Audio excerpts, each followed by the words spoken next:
সম্মানিত ভিউয়ার্স, আসসালামু আলাইকুম। আমাদের নোয়াখালী কোম্পানিগঞ্জে সেই শুরু থেকেই প্রাণের সংগঠন জীবন আলো যেভাবে ত্রাণ বিতরণ করেছে, যেভাবে ঝাঁপিয়ে পড়ে তাদের ডেডিকেশন, তাদের পরিশ্রম, হাঁটু পরিমাণ পানি, বুক পরিমাণ পানি অতিক্রম করে মানুষের দ্বারে দ্বারে প্রান্তে প্রান্তে গিয়ে ত্রাণ বিতরণ করেছেন। শুধু কোম্পানিগঞ্জে না, ওরা একেবারে কোম্পানিগঞ্জের দক্ষিণে সরাইলাই থেকে শুরু করে কোম্পানিগঞ্জের আশেপাশে যে জেলাগুলো আছে, অঞ্চলগুলো আছে, সব জায়গাতে চেষ্টা করেছে ত্রাণ পৌঁছানোর জন্য।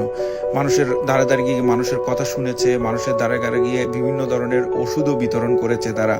তাদের এই ত্রাণ বিতরণটা সত্যি তাদের পরিশ্রম, ডেডিকেশনটা চোখে পড়ার মতো।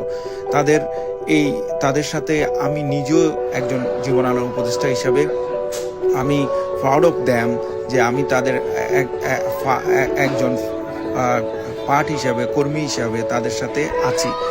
আমারও কিছু কন্ট্রিবিউশন তাদের সাথে আছে। তাদের এই পরিশ্রমটা দেখে সত্যি আমরা অভিভূত।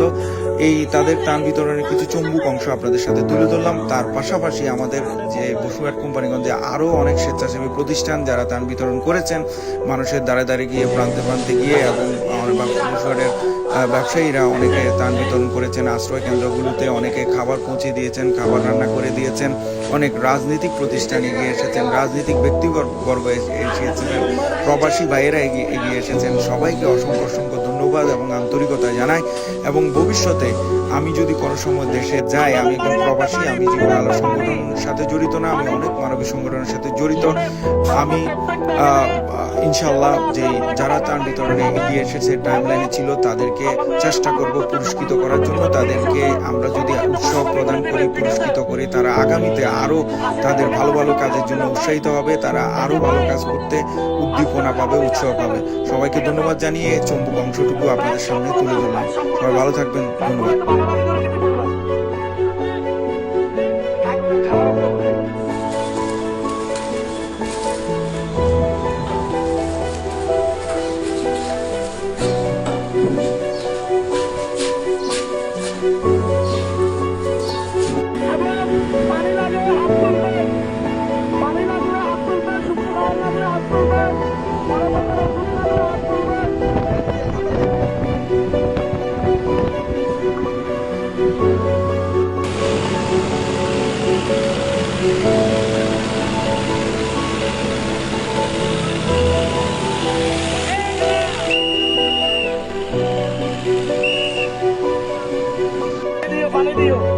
যারা বলতেছে রাস্তার আশেপাশের মানুষ খাবার পাচ্ছে, তাদেরকে বলতে চাচ্ছি, আমরা সরজমিনে অবজারভেশন করে দেখতে পাচ্ছি আসলে রাস্তার আশেপাশের মানুষ খাবার পাচ্ছে না।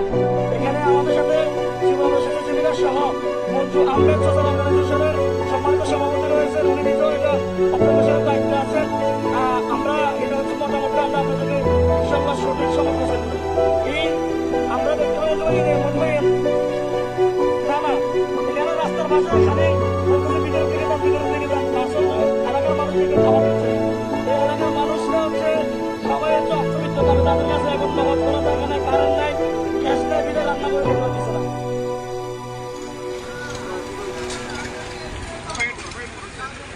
এই যে দেখেন আমাদের স্বেচ্ছাসেবীরা পানির ভিতর দিয়ে যাচ্ছে খাবার দেওয়ার জন্য এই ঘরগুলোতে, কিন্তু সবাই হচ্ছে খাবার নিয়ে শুধু ভিতরের দিকে চলে যাচ্ছে।